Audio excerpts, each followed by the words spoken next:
What frameworks, what mental models and techniques do you use for driving requirements when you go about building your CRM systems? In this video, I want to introduce a favorite framework of ours that we lean on at some point or the other during, and more so during the early stages of a client engagement, and that is the customer journey map. We could be introducing it as early as the scoping and the feasibility stage, or as part of our requirements workshops. And we've found that it has its place also during implementation as a good anchor picture, especially when you are interacting with users and you're looking to set the context of the system for them, say during user acceptance testing or during user training. The journey map could be as simple as this one slider here, or we could have a large printout that fills up the walls of a large meeting room. Now let me go over this really quickly and orient you to what goes into a customer journey map and how we think about it.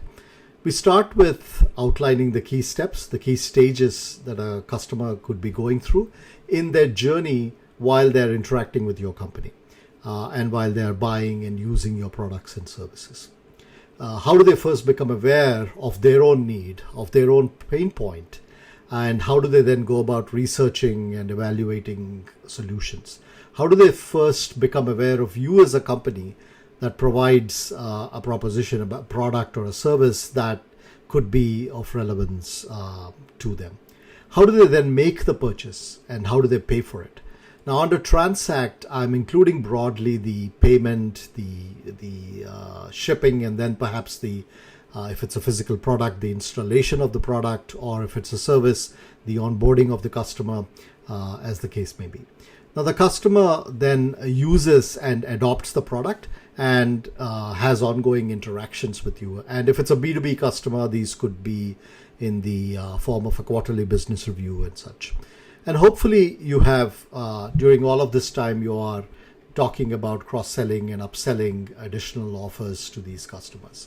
So this is the end-to-end map. And for each of these activities, the aspects that are of interest to us could be, what are the customer actions? As in what do the customers initiate, or what are they responding to? What divisions of your own company are the customers interacting with? What roles specifically during these interactions? And what channels are being used during these interactions? What are the activities inside your company that these interactions are then triggering off? What data is being captured now? What systems, what technologies are being used for during these interactions? For example, when the customer is making a purchase on your website, what internal process does that trigger? What data is specifically collected? And what are the regulations around collecting that such data and keeping it?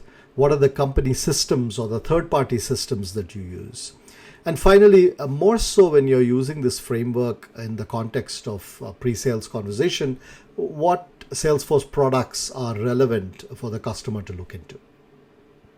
One final point, you could have variations of this journey depending on whether the customer is an individual consumer or a business customer. For example, or even different customer segments that you could be selling into. For example, you could be a hotel, and the journey that a leisure customer goes through could be different than what a business customer goes through. Or say the variation of the journey that a customer with loyalty points experiences with your hotel.